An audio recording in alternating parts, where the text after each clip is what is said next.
Okay, now there's even more that we can do with this, and we can get into what we call matrix equations and some of the properties of matrices, enough that you're going to be able to use matrices to solve systems of linear equations. And it actually turns out to be a pretty simple process, but it takes a little doing to get there. Okay? So we start. I've just got here a matrix, and this is another matrix. This matrix has 2 rows and 2 columns. This matrix consists of just 1 column. Now when you multiply matrices, you multiply rows of the first matrix by columns of the second matrix. To see what that means, what do I mean by a row times a column? Well, 3, 7 is a row of the first matrix, and 5, 3 is a row of the second.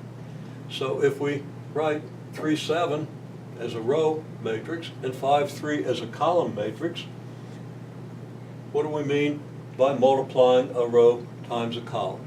Okay? Well, this row times this column gives us 3 times 5 plus 7 times 3.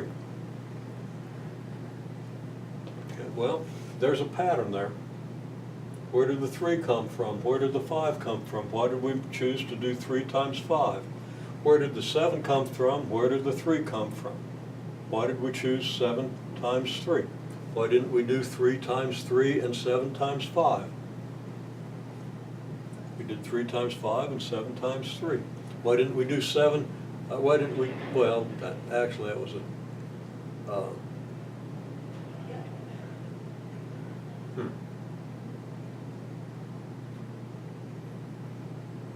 Okay, well, I just saw a coincidence in there that I didn't anticipate. I was going to say something. Another thing, why didn't we do this? We're going to forget that. Okay. Okay, if we follow the pattern of this, what would this times this be? Well, I've written out what it is, but you should figure that out. You write this down, don't look at what we have over here. See if you can write it out if you haven't already. Well, the pattern up here that I intended you to see is we take the 3 from this row and the 5 from the column and we multiply them. The 7 from the row and the 3 from the column and multiply them, because we're taking the first number in the row times the first number in the column, multiplying it by the second number in the row times the second number in the column. So first number in row times first number in column, plus second number in row times second number in column. And that's what I've written down here. First number in the row times the first number in the column, plus the second number in the row times the second number in the column. Now we could have longer rows. Of course, if we have longer rows, we'd better have longer columns because they've got to match up. If we have a third number in the row, we multiply that by the third number in the column. And it's going to be plus that product. And if we have a third number in the row and don't have a third number in the column, well, we can't do this.